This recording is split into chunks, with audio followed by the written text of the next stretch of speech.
Miss world, miss universe, mister handsome जैसे खूबसूरती को परखने वाले कॉम्पिटिशन्स के बारे में आपने जरूर सुना होगा। कुछ ऐसे कॉम्पिटिशन्स जानवरों में भी होते हैं, जैसे कि क्यूट डॉग, क्यूट कैट। देखिए, खूबसूरती तक तो ठीक था, लेकिन क्या आपने कोई बदसूरती को परखने वाला कॉम्पिटिशन का नाम सुना है? जी हाँ गाइज, दुनिया में ऐसे भी कॉम्पिटिशन्स होते हैं। उनमें से एक है वर्ल्ड्स मोस्ट अगलीस्ट डॉग। सन 2015 में यह खिताब जिस कुत्ते को दिया गया उसका नाम है क्वासीमोडो। अब इसे अगलीस्ट डॉग क्यों कहा गया? क्योंकि यह जन्म से ही छोटे धड़ के साथ पैदा हुआ था। बाकी ये डॉग बहुत हेल्दी है और जिसने इसे पाला, इसी वजह से उस पालने वाले को $1500 का इनाम भी दिया गया था। गाइस, क्या इसके पहले तक ये इंटरेस्टिंग फैक्ट आपको पता था? और अगर नहीं पता था तो कमेंट सेक्शन में जरूर लिखिएगा। और हमारी डेली लाइफ में बहुत सी ऐसी चीजें हैं जिनको लेके हमारे दिमाग में गलत फहमियां हैं। उनमें सबसे पहली है कि टोपी पहनने से हेयरफॉल होता है। जी नहीं, टोपी पहनने से हेयरफॉल नहीं होता।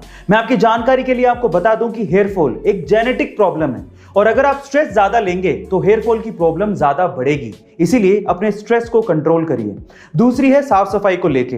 बहुत से लोगों को ऐसा लगता है कि उनके आसपास की जगह, स्पेशली उनका घर, बिल्कुल साफ सुथरा होना चाहिए, एकदम क्लीन, कहीं भी एक मिट्टी का कण भी नहीं दिखना चाहिए। देखिए, साफ सफाई सही बात है, होनी चाहिए, लेकिन ज्यादा सफाई से आपको एलर्जी की प्रॉब्लम्स बढ़ सकती हैं। गाइस, क्या इसके पहले तक ये इंटरेस्टिंग फैक्ट आप जानते थे? और अगर नहीं जानते थे तो कमेंट सेक्शन में जरूर लिखिएगा।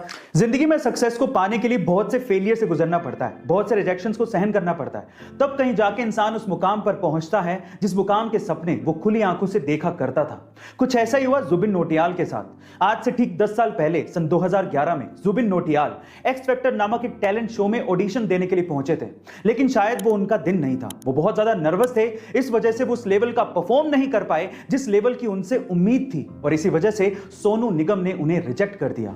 मेरी तरफ से ना है। लेकिन उन्होंने रिजेक्शन को पॉजिटिवली लिया, अपनी आवाज पे काम किया, रियाज किया, बहुत मेहनत की, और तब कहीं जाके वो उस मुकाम पर पहुंच गए हैं जहां पर आज उन्हें किसी इंट्रोडक्शन की जरूरत नहीं है। उनकी आवाज का जादू सर चढ़कर बोल रहा है। एक बार किसी ने एल्बर्ट आइंस्टाइन से पूछा कि साउंड की स्पीड क्या होती है। अब पूछने वाले ने यह सोचा होगा कि ये तो आइंस्टाइन है, इन्हें तो सब आता ही होगा। अब देखिए, एल्बर्ट आइंस्टाइन को यह आता था या नहीं आता था वो तो मैं नहीं जानता हूं, लेकिन उन्होंने जो जवाब दिया वो आज के संदर्भ में हमारी एजुकेशन सिस्टम को आईना तो दिखा ही देगा। उन्होंने कहा कि ये सब डेटा सेंट्रिक चीजें और ये इंफॉर्मेशन मैं अपने दिमाग में स्टोर करके नहीं रखता हूं, ये सब चीजें तो बुक्स में लिखी हैं, जाके देख लो।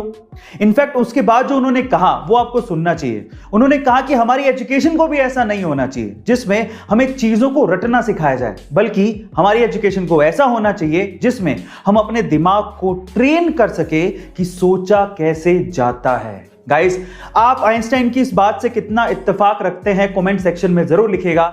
दुनिया के एक फेमस कॉमेडियन ने एक बहुत ही खूबसूरत लाइन लिखी है। उन्होंने लिखा है कि मुझे बारिश में चलना बड़ा अच्छा लगता है क्योंकि उसमें मेरे आंसू कोई पहचान नहीं सकता। आंसू ये खुशी के भी हो सकते हैं और गम के भी, कभी कभार ये बेवजह भी हो सकते हैं, पर सवाल यह है कि आंसू निकलते क्यों हैं? देखिए, हमारी आंखों के ऊपर लैक्रिमल ग्लैंड नामक एक जगह होती है जहां पर ये आंसू बनते हैं और इकट्ठा होते हैं, लेकिन जब ये हद से ज्यादा बन जाते हैं तो ये हमारी आंखों से तो निकलते ही हैं, हमारी नाक की नली में भी चले जाते हैं, जिससे हमारी नाक बहने लगती है। गाइस, क्या इसके पहले तक ये इंटरेस्टिंग फैक्ट आपको पता था? और अगर नहीं पता था तो कमेंट सेक्शन में जरूर लिखिएगा। मान लीजिए कि आपको किसी वजह से हवाई जहाज से बिना पैराशूट के कूदना पड़े, या फिर आपके पास पैराशूट है लेकिन वो हवा में खुल ही नहीं रहा है। इन दैट केस क्या आप अंदाजा लगा सकते हैं कि आप कहां गिरें ताकि आपकी जान बच जाए? एटलीस्ट गिरने से तो जान ना जाए।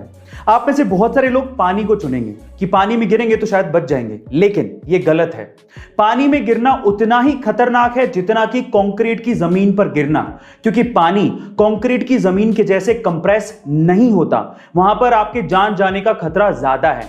तो 4 बेस्ट ऑप्शंस कौन से हैं? सबसे पहले तो घास की जमीन, दूसरा स्नो यानी कि बर्फ की जमीन, तीसरी दलदल की जमीन, और चौथा पेड़। अगर आप इन 4 जगहों पर गिरते हैं तो शायद आप बच सकते हैं। गाइस, क्या आपको इसके पहले तक ये इंटरेस्टिंग फैक्ट पता था? और अगर नहीं पता था तो कमेंट सेक्शन में जरूर लिखिएगा। और ऐसे अमेजिंग वीडियोस के लिए शेयर, सब्सक्राइब एंड लाइक। मिलते हैं अगली वीडियो में।